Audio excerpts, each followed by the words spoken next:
Up to 40 miles now. People who used them found that 20 to 25 was there it is.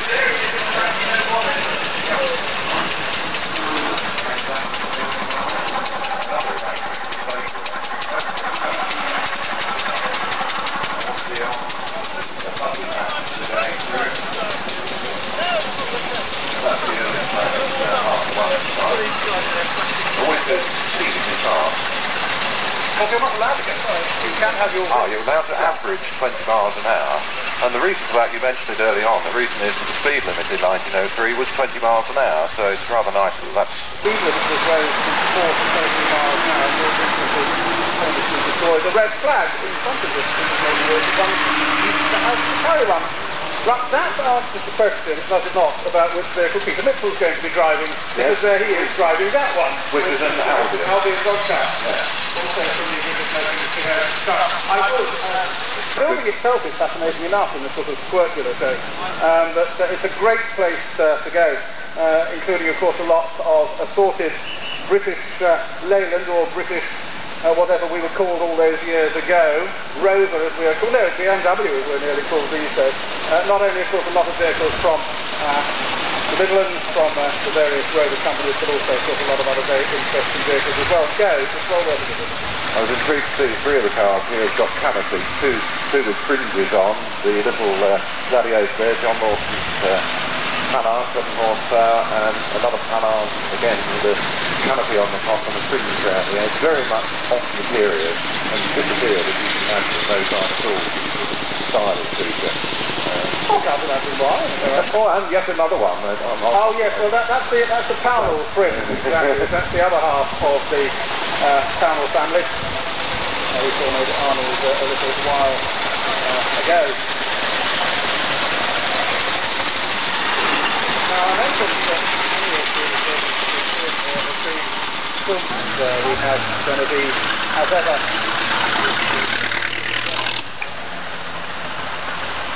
the line at the moment, the first class it carries dating certificate number 1, and it's lovely to see it out again. It's a steam hauled, it actually is designed for, and then the... Bonjour caméra.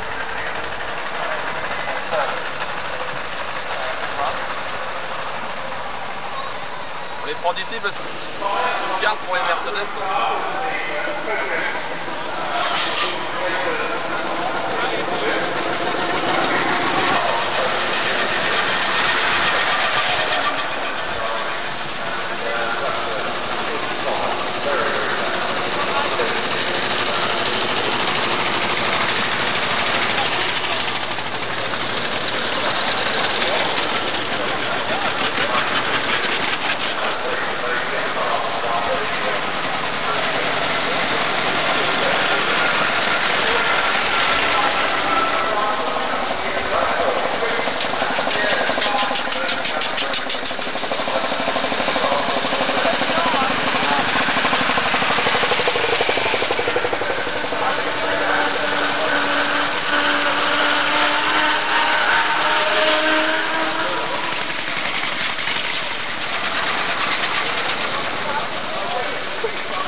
about a dozen racing car in this year that weren't here last year, and roughly the same number that were last year that are. I mean, how many different... A number of unique vehicles around, but the motor industry doesn't not now. The motor industry was going to get going. I think we've got a Humber out there, which of course is late, that most people out there will remember. 207, which is one of the vehicles that over the years Norman Cullen's car from one of the cars over the event has raised money for charity. They've been sponsored per mile on the Brighton run for some years, raising £2. You see what I mean? The Oldsmobile, the Samuel Greco's car from the United States. We'd never have guessed you were from America, you know. I saw that only a month ago when he did the Dion here. Yes. We have somebody with a slight. It's not the deal. Is it? Like the problem. I can't see what it is. It's a Crestmobile, yes, okay, right. And the Dion overtaking it, and there. It's not a race, remember. Roy Fisher with the Barry, they're going through there, and another Dion, very accelerative. Oh yes, they're doing well. Dear Philip Shenson with his Oldsmobile going through. Philip won't see 80 again and uses that car all over the UK and the continent and rallies it redoubtably and wins prizes on a regular basis. Would you imagine that some of these vehicles do more miles a year now than they did when they were built? I'm sure they do. I mean, Philip's Oldsmobile that's just gone through, I mean, that must do thousands of miles in the course of a year. Others, of course, only ever do the Brighton run. One of our German teams directly in front of here, map in hand. Ah, yes. So you know where you're going. Oh, very good. Very useful. Incidentally, the map. The maps to be found on pages 22 and 23 of the programme, incidentally. The programme sellers are up and down the spectator areas here. The Southern Car Club as ever responsible for the venting of the programmes, and there'll be more on sale down at Brighton. Oh! The man directly in front of me appears to have Roland rats sticking out of his overalls. You always go to Brighton with your rats? Yes, I do. On is the Dion, Peter Carr's the Dion going through there. Carlo over for many years. That's another hat. I'm surprised to see people driving without hats on, to be perfectly honest. In here, never mind out there. Arthur Landis just passed us there on his 1903 Panhard, chairman of the Veteran Car Club's Executive Committee. We have mechanical activity taking place just in advance of the start line. The draft line if you ask about one-off, that is a complete one-off, that vehicle made by a tinkerer in the United States. Oh, so they're just tinkering with it now? That's right. Get it working? Well, I think to, you know... Sorry, I just continue the idea that they were tinkering with it. And now the Cadillacs are coming through, the first Cadillacs. Well, I mean, that must have been a real mass production sort of car. They got into mass production very, very early on, and of course Henry Lalande, the engineer who was responsible for them, was the master of precision, and they once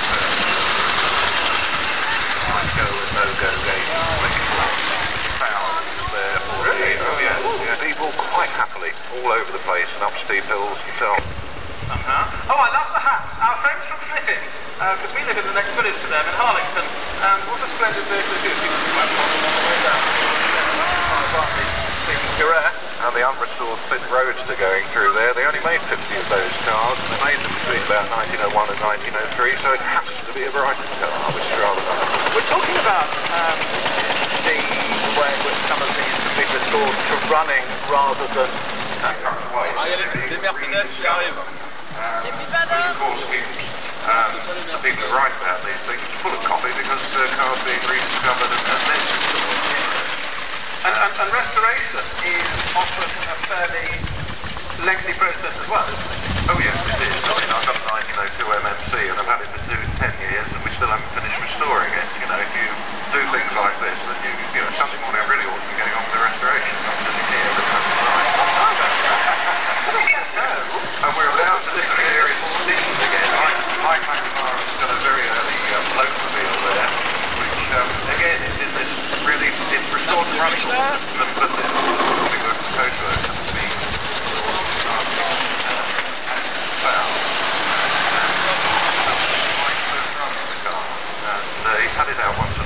summer, and I hope it'll do in the car. I think they do as well. Yes, very long way to walk. And the seats there, very much a chair, a dinner table design of chair, expected. Yes, spindle back. Yes, yes, yes. Chippendale was like that.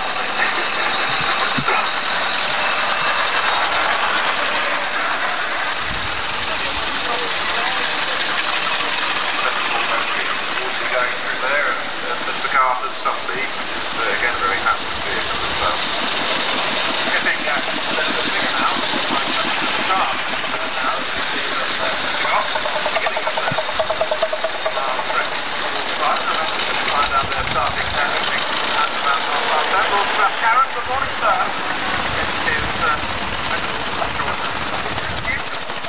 now that looks like a great way to travel. You're under cover. You know, you keep nice and all right until it rains, and you haven't got a windscreen wiper. You know, so you have the leaf system, which I won't intend to describe. Oh God, haven't you? Well, it's a sort of epicyclic system, but it isn't quite. It's a Bovia system. I'll draw you a diagram, shall I? We'll do that over a pint later. Right. Now, can it get across the start line? This is the next thing. Oh, come on, yes. Oh, please. Right. Go, it's on. Carrying the Australian map off the back. The start line will buy. We can dress our marshals up in day-glow orange so that when they're pushing cars they don't get run over. The Renault's coming up, but the spokes have actually got springs in them. Now for those people who can see it close to it, they are front wheels. Although, as you know, I'm not an incredibly technically minded person, that does not sound like an awfully good idea. Well, it's one of the new cars that runs with that sort of system on it. I love the bodywork. Yes, the bodywork's very nice. That would be nice. Derricks, we've got derricks of different types going through there. And another fine Renault.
Not changing clothes.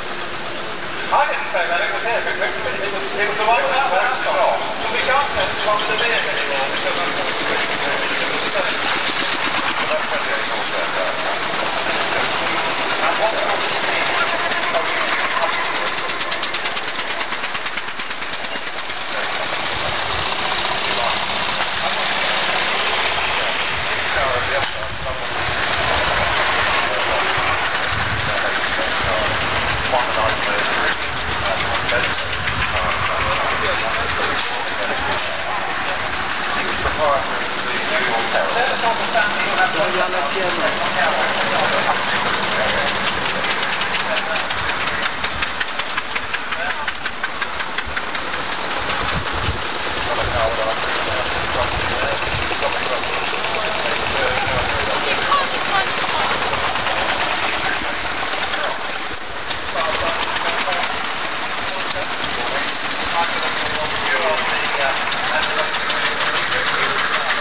side, 438 is going to be now owned by the Netherlands National Film Museum. On the far side, 501, the Hythe 14 installed together. Is he right?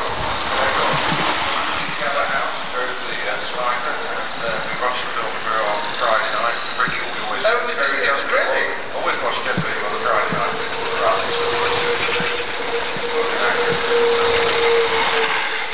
Comedy style, piece of entertainment, not to be taken seriously. But it is interesting. Well, yeah, there's some yes and no in here somewhere, isn't there? That one of the elements of the run is that and you see the relatively unsophisticated.